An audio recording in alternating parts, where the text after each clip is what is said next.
From the Department of Public Works and Highways, Secretary Vivencio Dizon. From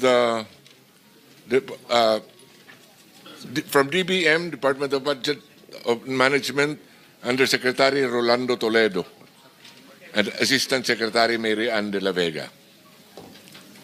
From the Department of Justice, the Secretary is supposed to be represented by Prosecutor General Richard Anthony Fadulyon, but as of the moment, he's already there.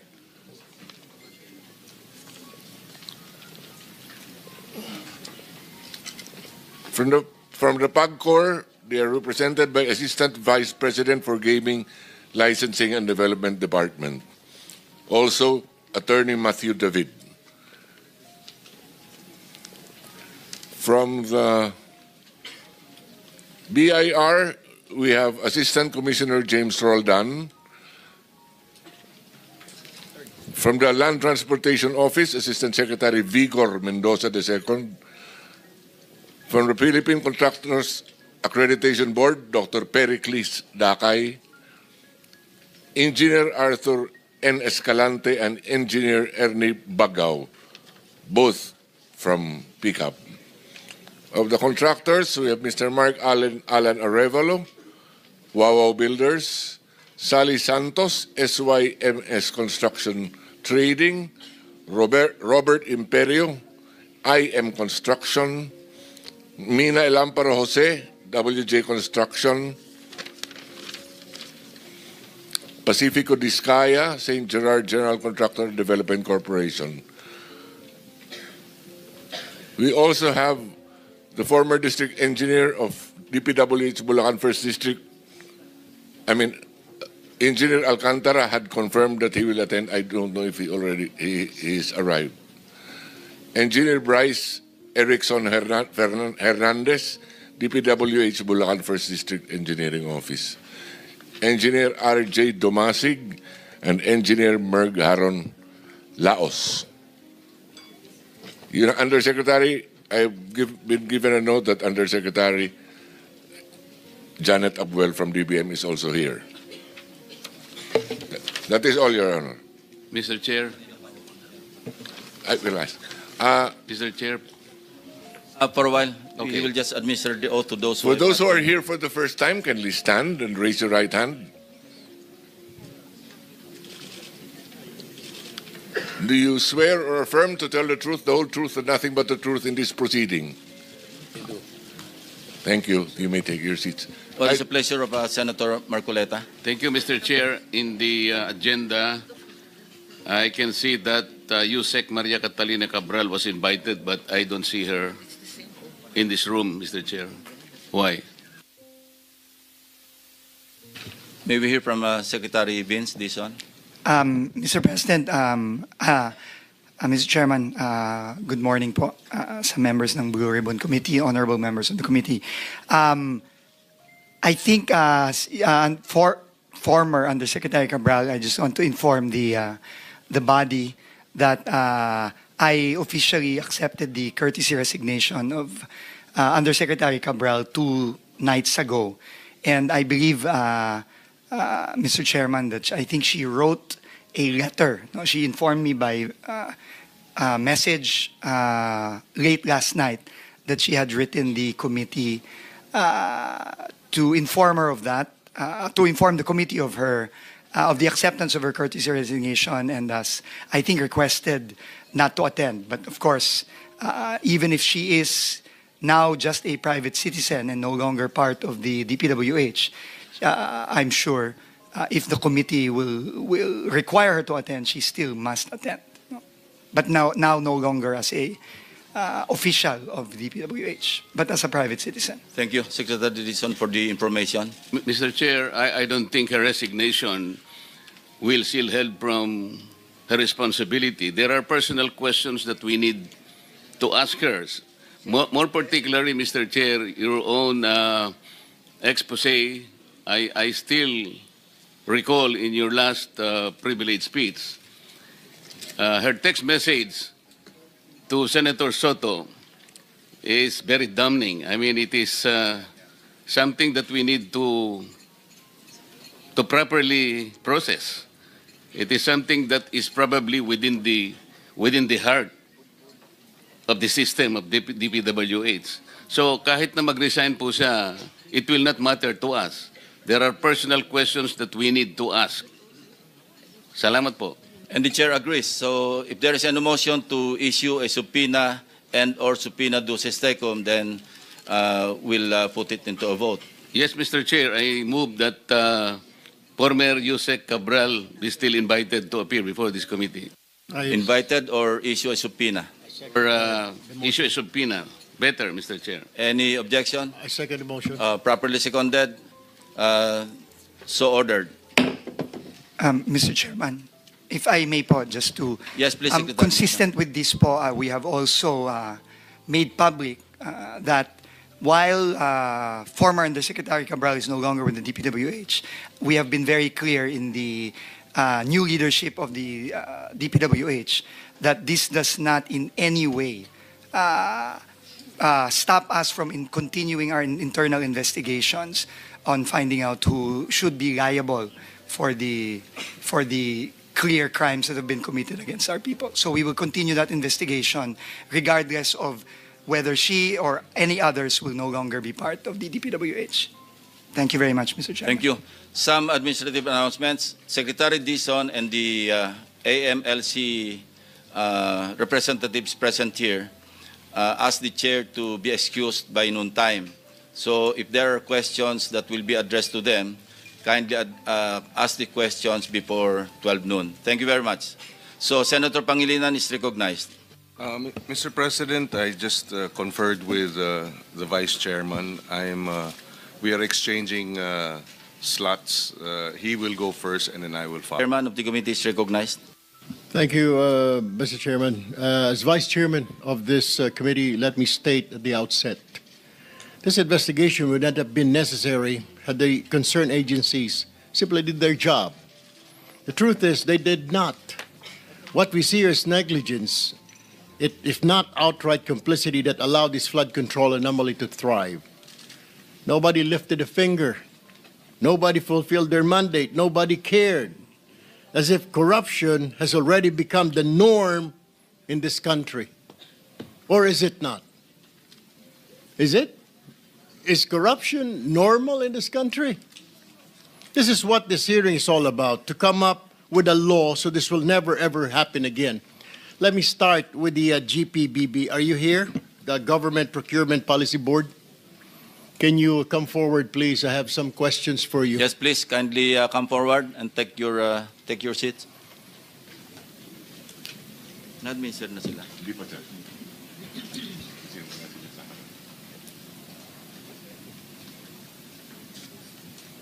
Classmate, seatmate. Hindi, dito na lang. Wala ka sa bambusin. Oo, sige. Oo, kaya na.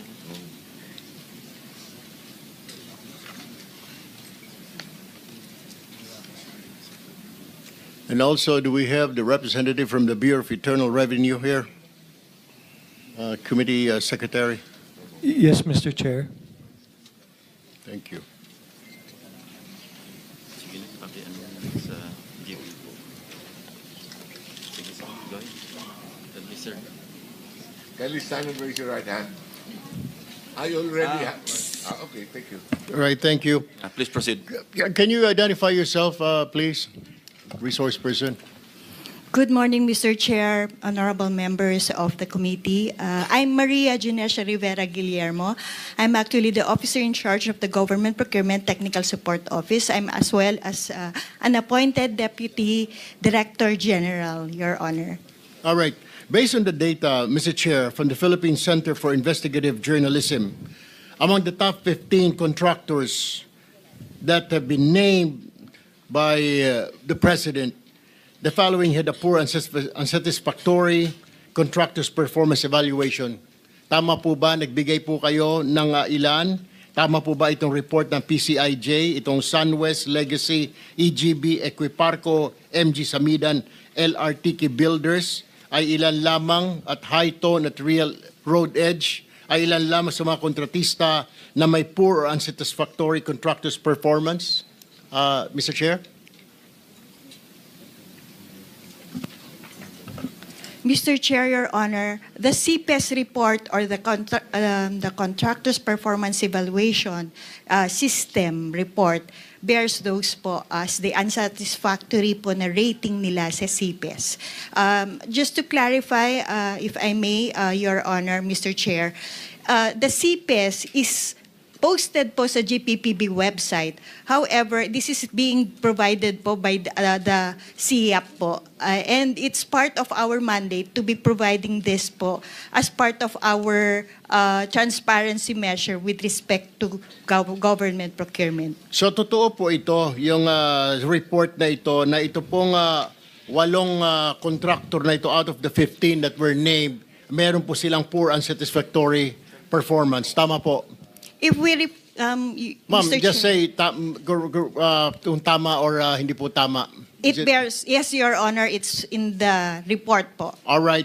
Now, my next question, what do you do pag meron po mga unsatisfactory na mga report na ganitong contractor? Ito po ba ipopost lang ninyo? Hindi nyo pa bibigyan ang DPWH, ang PICAB na report na at pagkatapos po, correct me if I'm wrong, pag may mga ganito po poor performance, di po ba bina-blacklist po ninyo ito? Tama po din ba itong report na natatanggap ko? They're blacklisted?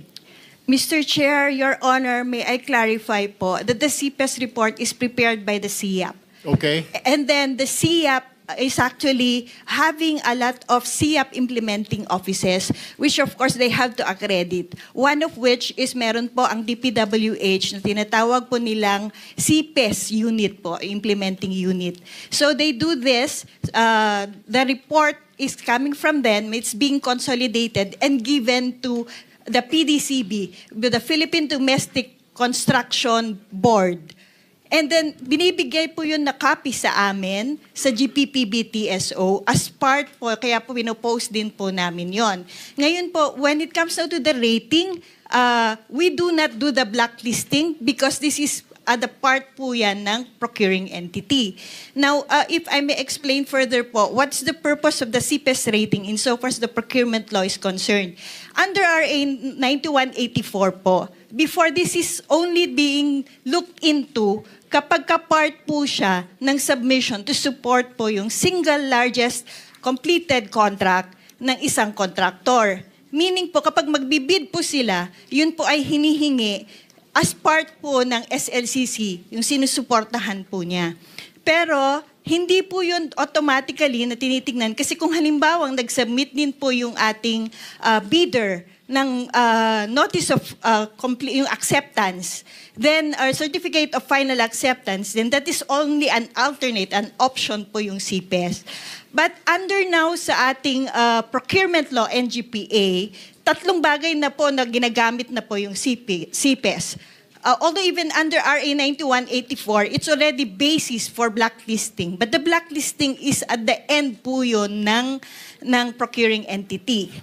So, that's the ground po for blacklisting under even RA 9184. Now, under RA 12009, it's now being considered as one of the ways to determine po yung eligibility, capacity po ng ating subcontractors. So, nire-require na po yun as part of the submission if there would be any subcontractors. Number 2 is the same pa rin po as supporting document din po siya ng single largest completed contract, pero hindi po siya yung automatically, option po siya. Kasi kung nakapag-provide naman po yung ating yung bidder for that project ng kanyang certificate of final acceptance, then they are able to no longer look into the CPES. Pero third, which is also very strengthened under RA 12009, is the requirement na yung CPES po could be the basis for blacklisting. But as I would emphasize, it's not GPPB Technical Support Office nor even our GPPB who's doing the blacklisting, Your Honor, Mr. Chair. So kayo nga ang nagba-blacklisting? No, Mr. Chair. Sino po ang nagba-blacklisting sa mga it's- kontraktor na ito na may poor unsatisfactory performance? It would Which be the agency? procuring entity. It would be the agency, Mr. Chair, Your Honor. You mean to say the DPWH, is that correct? Yes, Mr. Chair, Your Honor. All right. Thank you. Let me go to the Department of Public Works and Highways. Mr. Chairman, my question is, ano po nangyari dito, DPWH? Mr. Chair, bakit hindi po natutunugan na blacklisted po ito, poor and satisfactory performance, o meron pong itong mga slippage kung tawagin? Bakit nakalusot lalo na po itong sila Diskaya? Napakadaming proyekto dito, napakadaming poor and unsatisfactory performance, Mr. Chair. Maraming salamat po, Mr. Chairman, sa napakaganda at importanteng tanong. Yan din po ang tanong natin nung tayo po ay pumasok sa DPWH nitong nakaraang 2 linggo. At to give you a straight answer, Mr. Chairman, tingin ko po, ito pong mga CPES na ito at iba pang mga safeguards at iba pang mga dapat gawin ng ahensya ay hindi po ginagawa nitong nakaraan. That is the simple answer. In fact, Mr. President, ang nakakagulat pa po dito, hindi lang po bad performance ang hindi na monitor at hindi na aksyonan. In fact, marami po tayong nakita na isiniwagat na rin po ni Senator Lacson, ang ating chairman, sa kanyang privilege speech.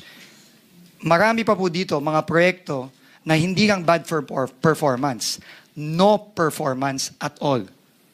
In fact, marami pong mga ghost project na on record, may mga papeles po tayo, at ito nga po ang naging basehan natin sa mga kasong final natin ditong nakaraang linggo, na kahit na ang term ng kontrata, for example, 250, 300 days, lumalabas po sa mga papeles, miraculously, natapos po kuno itong mga proyektong to at nabayaran po itong ibang mga contractor dito within months.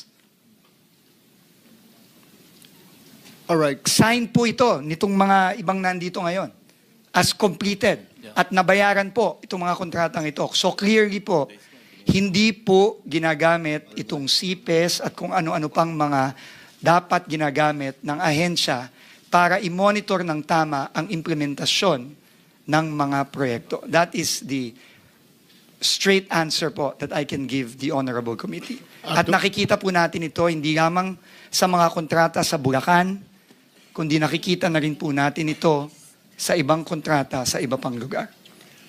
Actually, Mr. Chair, sa Bulacan, sa First District, araw lang po ang binibilang at nababayaran po ang contractor. And anyway, in the course of in your investigation, Mr. Chair, what are the ghost projects added to the list and substandard? Right now po, we have received more than 100 reports already in only 2 weeks of ghost or very substandard projects. And right now po, ang track po ng bagong team sa DPWH ay unang-una dahil nga po nabuo na ng ating Pangulo ang Independent Commission for Infrastructure. Kami po ngayon ay in very, very close coordination sa kanila. Bawat po project na nare-report, nagbubukas po kami ng case file dito. Ini-inspection po natin either personally or yung pong mga ibang kasama natin sa team. Ngayon po kasama na po ang members at team ng ICI, lalong-lalo na po ang special advisor ngayon ng ICI na si ang mayor po ng Baguio City, si Mayor Benji Magalong. So, ganun po ang ginagawa natin at kapag nagbi-build up po tayo ng kaso, kada proyekto, ini-inspect po natin, chine-check ang records, at pag meron pong nakitang klarong anomalya, either ghost o napaka-substandard, at napatunayan po na meron pong mga contractor na nabayaran na kahit na hindi pa tapos or non-existent ang proyekto, immediately po, bumubuo na po tayo ng kaso na either ifa-file or in this case po na nabuo na po ang komite, ang komisyon, pinapasa na po natin sa komisyon. Alright, Mr. Chair. Bilisan na lamang po natin ang pagsasagot po, Mr. Chair, kasi po marami po pong nakapila at only Pasensya na po, Mr. Chair. 2 minutes and 39 seconds. No, I understand po because you're explaining it properly. Ang tanong ko lamang po kasi, so, will you agree with me na may collusion po talaga? Yung mga dating opisyal na DPW simula sa taas hanggang sa baba, hanggang sa mga district engineer, project engineer, nakikipagsabuatan sa mga contractor para kumita? Absolutely agree, Mr. Chairman. Alright. Ito yung sinasabi ko, Mr. Chair, na marami tayong ahensya na dapat Kung ginawa ng trabaho lang ng GPBB, ginawa ng DPWH ang trabaho nila, may iwasan po ito kaagad eh. May mga stopgap measures eh. Kagaya po sa DPWH, nandyan po yung tinatawag na Bids and Awards Committee, nandyan po yung Technical Working Group, na pwedeng harangin po kaagad na, oops, may red flag pala ito. Uy, teka muna, meron mo pala ito mga substandard, meron pala ito mga ghost project, dapat di na po pinapalusot. Tama po ba? Dapat doon pa lamang po ay napigilan na. Tama po, Mr. Chairman. Alright, let me go to the, nandito po ba ang SIAP? May representative po ng SIAP or PCAB? PCAB. What did you do? Meron po kayong mga listahan galing po sa SIAP. I'm sure binibigyan kayo ng SIAP na listahan, sabi ng GPBB, ng mga unsatisfactory, poor performance sa mga kontraktor. Bakit patuloy pa rin at hindi nakakansela ang lisensya? What is the reason? The list, Your Honor, is given to PDCB, the Philippine Domestic Kindly Contractors. identify yourself. I'm Pericles P. Dakay. I'm the chair of PCAB, Your Honor. Former chair? Chair. Yeah. Former. Is he the For- former chair? Okay. So, alam ho ninyo, under po sa Republic Act 4566, may kapangyarihan po kayo na mag-imbestiga at aksyonan ang anumang mga kontraktor o isuspende, i-revoke ang kanilang lisensya. Tama po ba yon? Yes, Your Honor. Alright. Bakit hindi nga po nasuspende, patuloy, lalo na po itong mga diskaya, nakakuha pa ng bilyon, daan-daang bilyong kontrata? What did you do? We act, Your Honor, when there is a complaint that is forwarded. to So, our kung agency. wala pong complaint, hindi po kayo kikilos. Tama. Dahil walang complaint, hindi kikilos. Though meron po kayong katibayan, may report na na poor performance yung kanilang trabaho, substandard, hindi po kayo kikilos. No, Your Honor. There was no report that was forwarded to us regarding substandard performance from. Hindi kayo binigyan ng SIAP dahil the GPBB is saying na galing sa SIAP yung mga report ng substandard? Or are you lying? No, I'm not lying, Your Honor, because Kasasabi lang po ng GPBB kanina na galing sa SIAP. Under kayo sa SIAP, di po ba? Yes. Dapat po kayo po nag-iimbestiga rito. Bakit hindi po? that's the Philippine Domestic Construction Board, Your Honor. Kaya nga po, hindi kayo binibigyan ng kopya na SIAP. No, Your Honor. Hindi kayo binibigyan. O siguro kasi busy lang din kayo sa paghahanap ng proyekto sa gobyerno. Kasi isa sa mga requirement, dapat kontraktor ang mga board member ng PCAB. Mr. Chairman, member ng PCAB. Mr. Chairman, I have, for your information, I have filed a resolution to review. We have to review this law kasi kalokohan po ito. It directly go against dito sa sinasabi nating conflict of interest, Mr. Chair. Yes, kindly wind up because you have 10 seconds left. No, Thank that's you. all. That's it for me, Mr. Chair. I'll just do another round of questioning in the second round, Mr. Chair. Thank you very much, Senator Erwin Tulfo. Senator Pangilinan is recognized. Thank you, Mr. Chairman. Magandang umaga. Ang ilang mga katanungan, direkta na sa mga tanong. Secretary Dizon, nabanggit ninyo, 100 ghost projects and substandard projects. Tama po ba yan? Opo, yun pa lang Yes. po ang natatanggap naming mga reports as In of the last, today. in the Last 2 weeks alone. meron na ba kayong findings? Sino-sino ang top 15 doon sa 100 mga substandard o kaya ghost projects? Ghost projects muna. Meron na po tayong Sino ang mga top notcher? Opo, meron na po tayong ilang mga findings. Ito po ay ongoing ang ating case investigations. Pero ang pwede ko pong sabihin ngayon, yung pong na-file nating kaso nung nakaraang Huwebes against 26 individuals, including 20 DPWH and former DPWH personnel, as well as several contractors. No? Kasama po dun sa mga na-discover nating ghost projects. Unang-una po, yung binisita ng ating Pangulo mismo sa Baliwag. Ito po ay, ang contractor po dito ay Sims Construction. Meron din pong ghost project na pinilit na hinahabol kahit na last year pa po sinabi na completed na. Pero na pag-alaman po natin na 3 weeks o 1 month ago lang nagsimula ulit ang trabaho para lang ipakita na merong project doon. Ito po ay sa Wawaw Builders, no? At meron din po tayong kinasuhan sa St. Timothy Construction Company. Yun po ang mga contractor na nakasuhan na po natin as of now, pero kami po ngayon ay tuloy-tuloy pa rin po ang case build-up at pagbubuo ng kaso na nakikipagtulungan po tayo ngayon sa ICI. St. Timothy. Opo. Sino ang kontraktor ng St. Timothy? Diskaya po. I think lumabas na rin po yun dito sa mga hearings Yes. yung nakaraan. Dahil sa kanilang sumpang salaysay, sabi nila wala silang mga ghost project o wala silang mga substandard. At least yun yung sinasabi sa testimonya. So mukhang hindi tugma dun sa findings ninyo Opo. at yung sinasabi sa sumpang salaysay ng mga diskaya. Tama po kayo. Okay. Yung sinabi nyo 20 DPWH na mga district engineer, these are 20 district engineers? Hindi po. Mr. Chairman, our first case is only limited to projects in the 1st District of Bulacan. Yung pa lang po yun. No? 20 na pong katao ang nadamay sa isang kaso pa lang sa isang district engineering office sa Bulacan. So dito sa 100 ghost projects at substandard, saang mga lugar ito? Iba-iba po, Mr. Chairman. No? Offhand. Offhand po, I can remember, meron pong mga reports tayo na nakuha sa La Union, sa Oriental Mindoro, sa Nueva Vizcaya, sa Eastern Samar, meron din pong mga ibang mga proyekto sa Mindanao.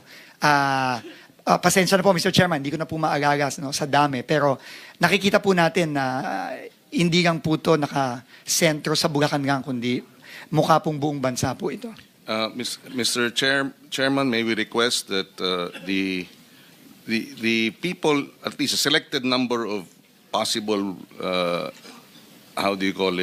players in La Union, Oriental Mindoro, and Nueva Vizcaya, whether government or contractors, be invited in the next hearing? Yes, we have to identify them first. Yes. Yes, thank you, Mr. Chairman.